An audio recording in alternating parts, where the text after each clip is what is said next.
बिस्मिल्लाहिर्रहमानिर्रहीम। अस्सलाम वालेकुम वरहमतुल्लाह। अरब उर्दू टीवी में आपको खुशामदीद कहता हूँ। मैं आपके साथ एक और अहम वीडियो लेके हाजिर हूँ। इस वीडियो में मैं आपको बताऊंगा कि अगर आप सऊदी अरेबिया में काम करते हैं किसी कफील कंपनी या शिरके के साथ, तो आपने सारे काम छोड़ के ये वीडियो देखनी है, क्योंकि इस वीडियो में आपके साथ इंतहाई अहम मालूमात शेयर करने जा रहा हूँ। अगर चैनल पे नए हैं या वीडियो पहली दफ़ा देख रहे हैं, आपने सब्सक्राइब का बटन दबा दिया होगा, बेल नोटिफिकेशन को भी प्रेस कर दिया होगा। तो चलते हैं वीडियो की जानब। वो कौन कौन सी ऐसी फीसें हैं या फाइन, जुर्माना जिसे हम बोलते हैं, वो आपका कफील कंपनी या शिरका पे करने का जिम्मेदार है, अदा करने का जिम्मेदार है। तो नंबर 1, रहायश प्रोवाइड करने का जिम्मेदार आपकी कंपनी कफील या शिरका है।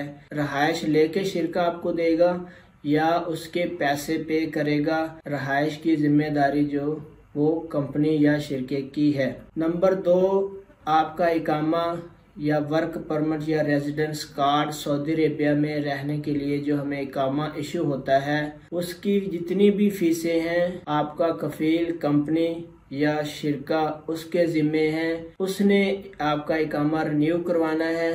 अगर एक्सपायर हो गया है, उस पे फाइन आ गया है, तो वो भी शिरका कंपनी या आपका कफील पे करेगा। दूसरे नंबर पे था इकामा। इकामा की जितनी फीसें बनती हैं, मकतब अमल की, तजदीद की, फाइन, ये सारी चीज़ें आपका कफील शिरका या कंपनी जिम्मेदार है अदा करने की।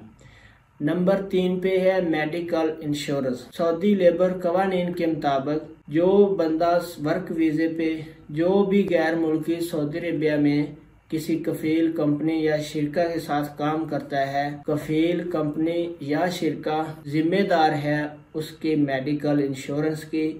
खा वो प्राइवेट है, डोमेस्टिक वर्कर है या वो किसी कंपनी के साथ काम कर रहा है, तो उसकी जो मेडिकल इंश्योरेंस की जिम्मेदारी है शिरका कंपनी या कफील की जिम्मेदारी है।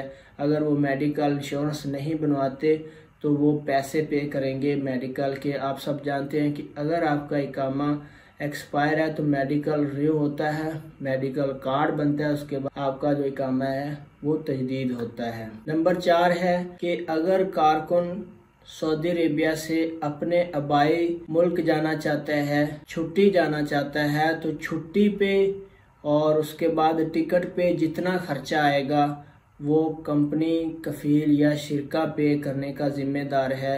वो कारकुन के जिम्मे फीसें नहीं हैं। छुट्टी, एग्जिट, एंट्री यानी खरूज की फीस कंपनी कफील या शिरका पे करेगा।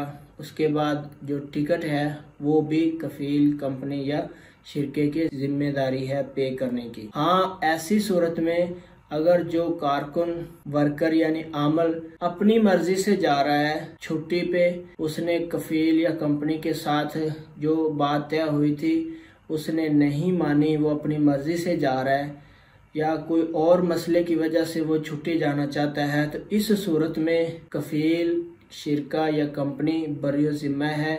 वो फिर टिकट के पैसे और खरूजोदा के पैसे पे करने के पाबंद नहीं है। उसके बाद नंबर 5 पे अगर कोई कारकुन वर्कर आमल फौत हो जाता है तो उसका जितना भी खर्चा होगा, उसके मुल्क में भेजने का जितना खर्चा होगा, वो कफील कंपनी या शिरका पे करेगा। उसको अपने मुल्क भेजने का यहाँ पे सऊदी अरेबिया में जितना भी खर्चा होगा वो सारा कफील कंपनी या शिरका के जिम्मे है, वो उन्होंने अदा करना है सऊदी कवानीन के मुताबिक। तो ये बहुत ही अहम इंफॉर्मेशन मैं आपके साथ शेयर कर रहा था। ये वो फीसें जो आपकी कंपनी शिरका या कफील के जिम्मे हैं, मैं आपके साथ शेयर कर रहा था। अगर मेरी वीडियो आपके काम आई है, आपके नॉलेज में इसने इजाफा किया है, तो एक लाइक ज़रूर बनता है। अपना बहुत सारा ख्याल रखिएगा। अस्सलाम वालेकुम व रहमतुल्लाह।